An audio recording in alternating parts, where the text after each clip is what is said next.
चलिए शुरू करते हैं हम लोग। तो जो पढ़ाई लास्ट टाइम थी हम लोगों ने देखा था कि 3 डिवाइसेस का मैग्नेटिक फील्ड का डायरेक्शन समझने की कोशिश की थी। एक लॉन्ग स्ट्रेट वायर का, कंडक्टिंग वायर का, जिसमें हम लोगों ने देखा था कि मैक्सवेल कॉर्क स्क्रू रूल या राइट हैंड थंब रूल की बात की थी। इससे पता करते हैं मैग्नेटिक फील्ड किधर है। फिर सर्कुलर लूप की बात की थी, उसमें भी देखा था मैग्नेटिक फील्ड किधर आने वाला। नॉर्थ क्लॉक फेस रूल आया था उसमें, नॉर्थ और साउथ। और उसके बाद सोलेनॉइड की भी चर्चा की थी हम लोगों ने। अब उसके आगे हम लोग चलते हैं और देखते हैं इलेक्ट्रोमैग्नेट्स की क्या कहानी है। तो इलेक्ट्रोमैग्नेट्स को मैंने 4 लाइनें यहाँ लिख दी हैं, लेकिन बेसिकली इलेक्ट्रोमैग्नेट्स क्या है। हमने देखा स्टर्ड के एक्सपेरिमेंट से कि इलेक्ट्रिसिटी या इलेक्ट्रिक करंट मैग्नेटिज्म इफेक्ट पैदा करती है। तो यही जो फिनोमिना है इसी को कह सकते हैं इलेक्ट्रोमैग्नेट्स। भाई इलेक्ट्रिसिटी से बनने वाला मैग्नेट इलेक्ट्रोमैग्नेट। तो इसी को थोड़ा भाषा ऐसी लिख दी जाती है जिससे और अच्छी हो जाए।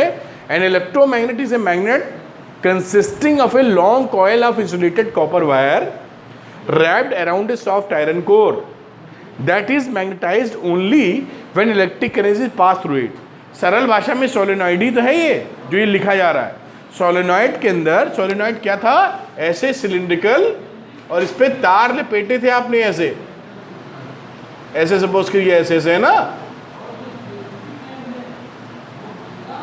और इसके अंदर सॉफ्ट आयरन कोर रख दी जाती है। तो जब आप इलेक्ट्रिसिटी या करंट को फ्लो कराते हैं तो मैग्नेटिज्म हो जाता है, मैग्नेट पैदा हो जाता है। और जब करंट को ऑफ करते हैं तो मैग्नेटिज्म खत्म हो जाता है। इसी को बोलते हैं इलेक्ट्रोमैग्नेट्स। ठीक है, समझ में आई होगी बात। ठीक, सिंपल भाषा में इलेक्ट्रिसिटी से प्रोड्यूस होने वाला magnet is known as a electromagnets. ठीक, बाकी थोड़ी बातें और अच्छी कर दी जाती हैं। अभी जो इलेक्ट्रोमैग्नेट्स होते हैं इनमें इनकी स्ट्रेंथ को हम लोग कैसे, क्या फैक्टर्स है जो इनकी मैग्नेटिक स्ट्रेंथ के ऊपर इफेक्ट करते हैं, वो बढ़ाने पे बढ़ जाए या घटाने पे घट जाए।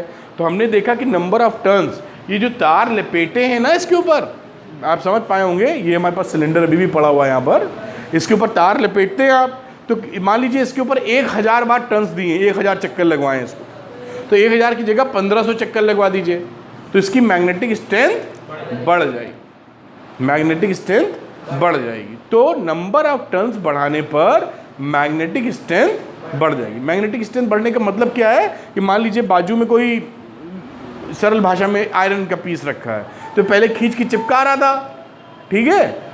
अब भी जब पावर बढ़ा देंगे मैग्नेटिक स्ट्रेंथ तो अब भी खींच के चिपकाएगा, लेकिन पहले वाले को छुड़ाते तो आसानी से छूटता, दूसरे वाले में मेहनत करनी पड़ेगी छुड़ाने के लिए। और कहीं ज़्यादा ताकतवर बना देंगे तो आप अपनी ताकत लगा के छुड़ा भी नहीं पाएंगे उसको, इतने कस के चिपका लेगा वो, है ना। दूसरी बात देखिए, current flowing in the coil. अब इसके अंदर जो तार है, ये जो तार लिपटा हुआ है, इसमें कितने एम्पियर की करंट डाल रहे हैं। एम्पियर मतलब मैग्नीट्यूड क्या है। अगर ज़्यादा करंट की वैल्यू है तो मैग्नेटिक स्ट्रेंथ बढ़ जाएगी, और आई की वैल्यू कम है तो मैग्नेटिक स्ट्रेंथ घट हो जाएगी। तो ये इसका नंबर ऑफ, मैं ऐसे निशान बनाता हूँ, याद नोट्स बनाते अपना बनाता था तो ऐसे कि आपने अगर n को बढ़ाया, ऐसे लिखता था टर्न्स, तो हमने क्या देखा, मैग्नेटिक फील्ड B से दिखाते हैं हम लोग, सिंबल B हमारा बढ़ जाता है। और इसी तरह करंट फ्लोइंग, तो करंट I अगर आप बढ़ाएंगे तो भी मैग्नेटिक स्ट्रेंथ बढ़ जाएगा। फिर ये आता है length of air gap between poles. इन दोनों पोल्स के बीच में कितना गैप है, इसको बढ़ाने पे मैग्नेटिक स्ट्रेंथ कम हो जाता है। तो अगर लेंथ को आप बढ़ाते हैं तो B हमारा घट जाएगा। लेंथ का मतलब पोल के बीच का डिस्टेंस, गैप, और गैप ज़्यादा कर देंगे तो मैग्नेटिक स्ट्रेंथ वीक हो जाएगा। तो लंबा थोड़ा नहीं होना चाहिए, कम लंबा हो, और टर्न्स खूब रहे हैं तो स्ट्रेंथ तगड़ी मिलेगी आपको। ठीक है, तो ये तो था इलेक्ट्रोमैग्नेट्स की जानकारी, और बहुत इंपॉर्टेंट होता है। क्यों इंपॉर्टेंट होता है, क्योंकि देखिए है क्या कहानी, आप समझिए इस बात को बड़े प्यार से।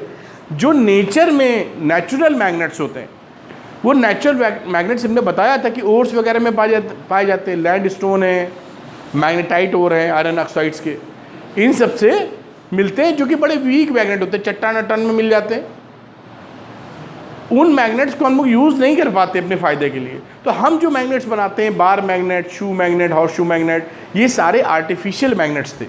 परमानेंट मैग्नेट थे लेकिन आर्टिफिशियली हमने अपने काम के लिए बनाए थे। और ये जो एक तीसरा खिलाड़ी आ जाता है इलेक्ट्रोमैग्नेट्स, जिसको हम लोग अपने ही आर्टिफिशियल मैग्नेट्स ये भी हुए, लेकिन ये परमानेंट मैग्नेट नहीं हुए, क्योंकि जैसे ही करंट को ऑफ कर देंगे देयर इज नो मैग्नेटिज्म। तो परमानेंट तो उसे बोलते हैं जो रहे, अभी भी रहे, 1 घंटे बाद भी रहे, एक लमसम भाषा में, एक सरल भाषा में। लेकिन वो कब तक रहता है? जब तक करंट रहती। करंट को बंद करते ही वो मैग्नेटिज्म खत्म हो जाता है, तो वो परमानेंट मैग्नेट नहीं होता है। कौन सा मैग्नेट होता है? इलेक्ट्रोमैग्नेट बोल रहे हैं, लेकिन मैग्नेटिज्म की प्रॉपर्टी टेम्परेरी है। क्यों? जब तक करंट है तब तक है। तो अब ये फर्क भी हम लोग कर लेते हैं आपस में। ये पूछा जाता है कि difference between permanent magnet and electromagnets. ये बार मैग्नेट का एग्जांपल दे दिया। बार मैग्नेट आप जानते हैं ना, ऐसा होता है, खिले खाले होंगे, ऐसे एक तरफ नॉर्थ होगा और एक तरफ साउथ होगा, और इलेक्ट्रोमैग्नेट्स की फोटो उधर बनी हुई है आपकी। तो क्या होता है, परमानेंट मैग्नेट में जो मैग्नेटिज्म होता है वो परमानेंट होता है।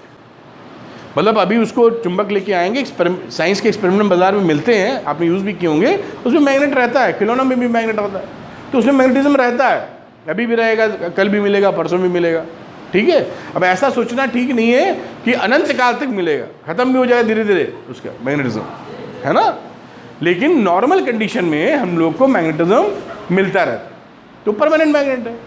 इसकी कहानी क्या है? ये टेम्परेरी मैग्नेट है। अभी हमने जैसे बताया, जैसे ही करंट फ्लो कराना बंद कर दोगे वैसे ही मैग्नेटिज्म खत्म हो जाएगा।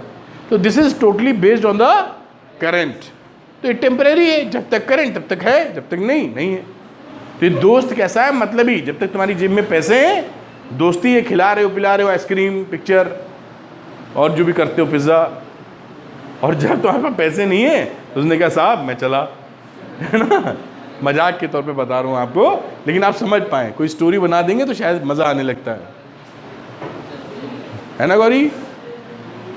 गौरी, ये जो होता है हमारा परमानेंट मैग्नेट, ये वीक मैग्नेट होता है, इसकी स्ट्रेंथ कम होती है। जैसे परमानेंट मैग्नेट लाएंगे तो वो उसके अंदर किसी को अट्रैक्शन, फोर्स ऑफ अट्रैक्शन चाहिए, लोहे को खींचेगा तो प्यार से खींचेगा या तेज़ी से खींचेगा तो भी एक मैग्नेटिज्म कम होगा। जबकि जो परमानेंट मैग्नेट होते हैं बड़े स्ट्रॉन्ग मैग्नेट होते हैं, और उसको आप पैदा कर देंगे बैटरी से भी, तो बहुत पावरफुल मैग्नेट होते हैं, कहीं दूर से खींच लेते हैं, कस के चिपका लेते हैं लोहे को। तो जो हम लोग, जैसे मैं एग्जांपल दे रहा था कि जो फैक्ट्रीज होती हैं जहाँ पे कार बनती है, ट्रक बनती है, कार स्पेशली बोल दें, क्योंकि कार को नॉर्मली चारों तरफ से ढका जाता है, लोहे से एक छत बनती है ना। जो कार होती है ना, थोड़ी एडिशनल जानकारी, कार में ये जो होता है, जो देखा होगा आपने, तो ट्रक देखे होंगे,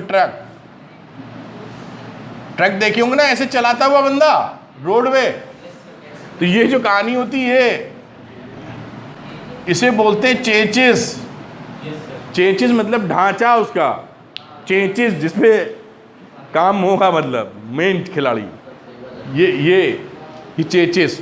और इस ये मान लो ट्रक का फोटो बना दिया है, मान लो कार की भी नीचे चेचिस होगी, वैसे कार का स्ट्रक्चर डिजाइन दूसरा होता है, वो बताने से कोई लाभ नहीं, लेकिन मन में आ गया तो बता देते हैं आपको। ये जो ट्रक वगैरह होती है ना, इंजीनियरिंग में पढ़ेंगे आप कि चेचिस के ऊपर जब बॉडी रखते हैं तो इसमें एक प्रॉब्लम क्या होती है, इसमें झटके बहुत लगते हैं, क्योंकि 2 डिपार्टमेंट होता है ना, एक चेचिस अलग, ऊपर का खांचा अलग। खांचा मतलब जो फिट करेंगे ऊपर। तो कोई आदमी, क्योंकि ये ट्रैवलिंग के लिए तो है नहीं ट्रक, ये तो माल ढोने के लिए, तो माल में लकड़ी पड़ी है, लोहा पड़ा, वो कितना भी हिले उससे क्या टेंशन है, हिले मतलब जर्क लगे उसको। लेकिन आदमी ज़्यादा जर्क लग गया ना तो उतरेगा नहीं फिर उसके बाद, क्या कि मैं हो गया मेरा, अब यहीं जीवन बीतेगा मेरा, क्योंकि कमर में उसके पता लगा स्लिप डिस्क हो गई, या भगवानी मालिक पता नहीं क्या ही हो जाए। ज़्यादा झटके देंगे तो क्या होगा, वो लेकिन नहीं उठेंगे। हो जाता है जैसे कार चला रहे हो या बाइक चला रहे हो, अभी आप चला रहे होंगे, बहुत दूर चले जाएँ, गड्ढे अड्डे बहुत पड़ जाएँ, तो फिर वो थोड़ा सा, आप लोग यंग है ना तो पता नहीं चलता होगा, हम अगर चले जाएं और लंबी दूरी पे या जो भी चला रहा हो तो कमर दुखने लगती है। और कहीं आप गड्ढों अड्डों में चले जाएं तो कहीं किस्मत थोड़ी दाएं बाएं हो तो लौटेंगे तो स्लिप डिस्क ही हो जाए, तो फिर लेटना ही पड़ जाए 15-20 दिन के लिए। भगवान से प्रार्थना अलग, ये सब ठीक रखना। आप समझ पा रहे हैं क्या? तो इसमें ये जो चेचिस है राजनंदिनी, ऊपर का ढांचा जो है, ढांचा समझ रही ना, ये मकान जो ऊपर का है, दोनों अलग अलग सेपरेट स्ट्रक्चर्स होते हैं, तो इट विल क्रिएट मोर झटका, है ना। अब दूसरी जगह जो कार है, कार जिसके अंदर हम बैठ के प्लेजर, मजा आता है, कम से कम झटका चाहिए, है ना, तो उसकी बॉडी एक बनाई जाती है नीचे से ऊपर तक, वैसे ऊपर से रखना पड़ता है, लेकिन कोशिश होती है जो मेन बिल्डिंग है उसकी हड्डी वो एक ही शेप में आ जाए, जुड़ जाए एक दूसरे, जिससे झटका लगे तो पूरी बॉडी पे जाए, तो अंदर बैठा खड़बड़ाएगा नहीं, पूरी बॉडी हिलेगी तो एक अलग बात है, और कहीं नीचे वाला ही हिल रहा है तो बेचारा बिल्कुल मतलब बिना बात की योगा। वो कौन सा होता पेट अंदर वाला, फुसफुस वाला होता नहीं, ऐसे वाला भस्त्रिका शायद, कपाल भाती, तो कपाल भाती अच्छा। और ये कौन सा होता है, अनुलोम विलोम। तो वो कपाल भाती जो है शुरू हो जाएगी और थोड़ी देर में बेचारा पता नहीं भांति भांति का बन जाएगा। समझ में आया कहानी? तो पॉइंट इज दिस कि अगर कार का ऊपर वाला उसको बैठाना है या ट्रक का बैठाना है तो एक जगह लोहे का उठा के बैठाना पड़ेगा ना। फैक्ट्री में अलग अलग जगह बन रहा है, तो इतना भारी स्ट्रक्चर कौन उठा के रखेगा उसके ऊपर? तो उसके लिए क्रेन्स होती हैं, वो क्रेन के ऊपर इलेक्ट्रोमैग्नेट्स लगे होते हैं। तो मान लो यहाँ चेचिस है और यहाँ उसका ढांचा है, ऊपर टॉप पार्ट, उस पर गया, करंट को फ्लो किया, उसका छत चपक गई, छत का मतलब पूरा ढांचा, और ऐसे क्रेन आगे लेके चली और उसके ऊपर प्यार से अब छोड़ा तो ऑफ कर दिया करंट, तो वो खत्म हो गया और धीरे से उसके ऊपर पहना। वरना बड़ा मुश्किल काम हो जाएगा, कैसे करेंगे आप? It is very difficult. तो वहाँ इलेक्ट्रोमैग्नेट्स काम आते हैं। कभी कभी फोटो बनी है, आँख में कुछ पड़ जाता है लोहे का पार्टिकल, तो वहाँ से भी निकालने के काम आ जाते हैं। भाई कैसे निकालेंगे? छोटा सा इलेक्ट्रोमैग्नेट का सड़ से निकल आएगा, हिसाब किताब बना के, नहीं चीर के नहीं निकल आएगा। हम उसे कह रहे चीर के निकल आएगा, ये नहीं, मतलब ऐसा नहीं कि जैसे किसी को गोली लग जाती होगी, तो मैंने तो देखा नहीं है, पता नहीं कितना यूज़ होता हो। आप सोचिए कि आप गोली लेकिन मैग्नेट लगाते भड़ाक से बाहर हो जाएगी, ऐसे ये सोचना ज़्यादा ठीक नहीं है। उसे कुछ पिक्चरें अंड बंड बनती हैं रजनीकांत स्टाइल, उसमें बन सकता है कि वो चुंबक का जैकेट और सट सट सारी गोलियां चिपकाए ले रहा है। एनीवे, कुछ पकड़ पाए हो? Strength can not be change. ये जो परमानेंट मैग्नेट होता है इसकी स्ट्रेंथ आप बदल नहीं सकते हैं। क्यों? क्योंकि भाई एक तरफ नॉर्थ एक तरफ साउथ है, अब इसमें कुछ घटाना बढ़ाना थोड़ी है, जितनी स्ट्रेंथ बनी हुई है तो उसी में काम चलाइए, कम हो या ज़्यादा हो, जैसी भी आपके साथ है नहीं। और उसके बाद इलेक्ट्रोमैग्नेट में you can change the magnetic strength. क्यों? क्योंकि अनन्य हम लोग क्या कर सकते हैं, यहाँ जो नॉर्थ साउथ बना क्लॉक फेस रूल से समझ सकते हैं ना। मान लो ऐसे था, अभी अनन्या बताने वाली है, बहुत पढ़ती है, पक्का बता देगी। अनन्या ये देखो, ये दिख रहा है तुमको? नहीं दिख रहा है? कहेगी दिख ही नहीं रहा है। दिख रहा है? ये पीछे से वायर आया है, ऊपर चढ़ा वायर, यहां पर नॉर्थ पोल बनेगा साउथ बनेगा? किस डायरेक्शन में करंट है? ये क्लॉकवाइज है, तो क्या बनेगा?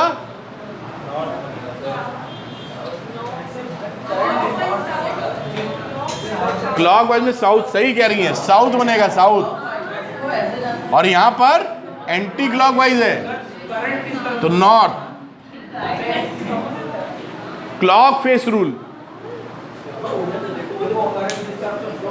क्लॉक, अरे लुक जा, ये साउथ है ना, क्लॉक वाइज करंट तो साउथ बन जाएगा यहाँ। और ये कैसा क्लॉक वाइज, समझ पाए हो? नहीं समझे ना? नहीं, अरे ये तुम्हें कल सिखाया था कि अगर ऐसे कोई लूप है और इसमें ऐसे करंट फ्लो हो रही है तो इसको क्या लिखते हैं? साउथ। क्लॉक वाइज है, नहीं है, ऐसे जा रही करंट है ना बेटा। तो यहां पर कैसे जा रही है? क्लॉक वाइज ही तो जा रही है। इधर से देखो, क्लॉक वाइज जा रही नहीं जा रही? तो क्लॉक वाइज तो साउथ बन गया, उधर नॉर्थ बन गया, है ना। तो इस नॉर्थ और साउथ के जो पोल है उसको बदल सकते हो। कैसे? इसकी करंट के डायरेक्शन को उल्टा कर दो। अभी ऐसे जा रही थी, अब तुमने कहा मैं ऐसे भेजेंगे करंट, ऐसे, और यहां से लौटा लेंगे, बदल जाएगा। पहले ऐसे करंट जा रही थी, ऐसे, अब ऐसे भेज दो, ऐसे, बस डायरेक्शन चेंज और पोलरिटी भी चेंज। क्यों सिद्धि? सिद्धि क्रिकेट के मैदान में इस समय है ना।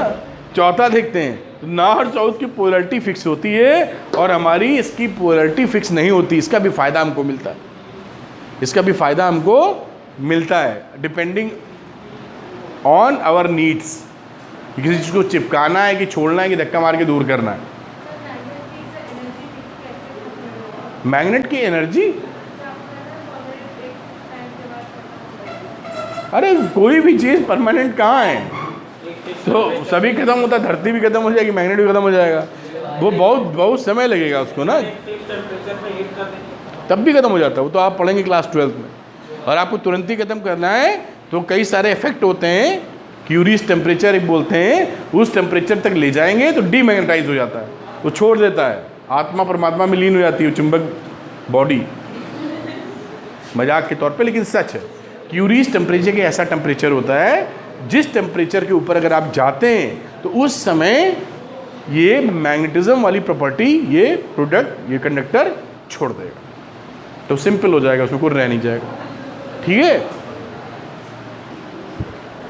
अब ये जो परमानेंट मैग्नेट है अंशिका, ये किन चीज़ों के बनाए जाते हैं, ये तो नॉर्मली एलॉय के बनाए जाते हैं, तो इस तरह से ये डिफरेंट मेटल्स या नॉन मेटल्स का मिक्सचर हो सकता है। तो कार्बन स्टील का बनता है permanent magnet, cobalt steel, chromium steel, और बड़ा फेमस है एल्निको। एल्निको मतलब Al for aluminium, Ni for nickel, CO for cobalt, और आयरन भी तो मिला ही हुआ है। Alnico is the famous one. Alnico से हम लोग क्या करते हैं, ये एलॉय है ना, एल्यूमिनियम, निकिल, कोबाल्ट, आयरन से परमानेंट मैग्नेट बनाते हैं। परमानेंट मैग्नेट वही जो देखें, तो ये कहानी इसकी हो जाती है, इलेक्ट्रोमैग्नेट्स और परमानेंट मैग्नेट की। इसको नोट कर लो, आगे की बात करते हैं।